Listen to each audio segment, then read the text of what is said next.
My name is Emily Bilodeau, and I'll be talking about the miracle of Chile for my Austrian economics May 2015 class at Westminster College.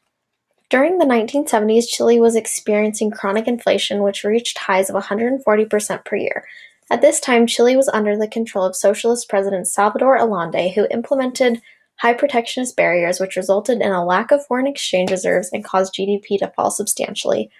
The miracle of Chile is a term used to describe the reorientation of the Chilean economy during the 1900s and the benefits of the economic policies applied by a large group of Chilean economists who became known as the Chicago Boys because they studied at the University of Chicago, where Milton Friedman taught.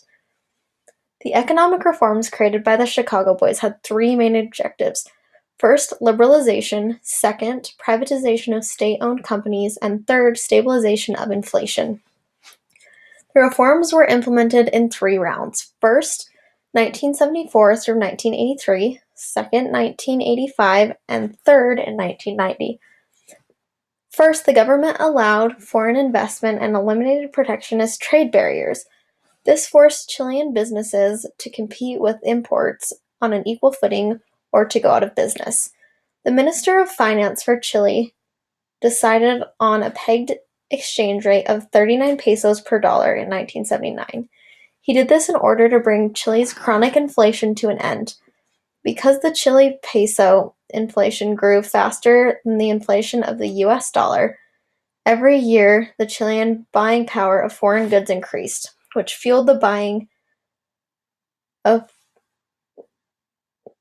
This buying was fueled by foreign loans in dollars. Because of increased inflation, the bubble finally burst in late 1982, which caused Chile to fall into a recession that lasted more than 2 years. Milton Friedman criticized De Castro for the fixed exchange rate because it caused this. The next Minister of Finance was Hernan Bucci, whose focus toward financial solvency and economic growth. During his time as Minister of Finance, exports grew quickly and unemployment decreased, although poverty was still a large issue. In 1987, 45% of the Chilean population was below the poverty line. In 1990, when Patricio Aylwin was elected, the government undertook the Growth and Equality Program, which emphasized economic liberalization and poverty reduced from 1990 to 2000. The poverty rate reduced from 40% to 20%. 60% of this reduction was a result of GDP growth, while the other 40% was attributed to social policies. In 2002, Chile signed an association agreement with the European Union, which comprised of a free trade policy and cultural agreements. In 2003, they signed an extensive free trade agreement with the United States, and in 2004 with South Korea.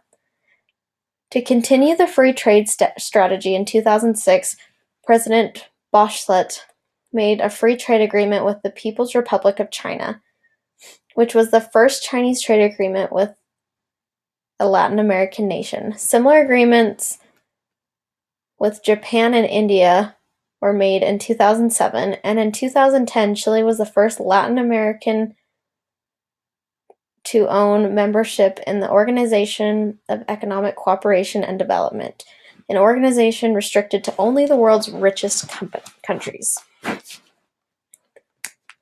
Milton Friedman said, "The economy did very well, but in the end, central government, the military junta, was replaced by a democratic society. So the really important thing about the Chilean business is that free markets did their work in bringing about a free society." The military junta he refers to was a military government that came into power in 1973 and came to an end in 1990.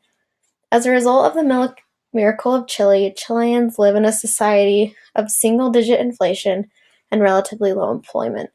Chile now has one of the highest literacy rates in Latin America. It is now one of the world's major exporters of fruits and vegetables and the second largest exporter of salmon in the entire world.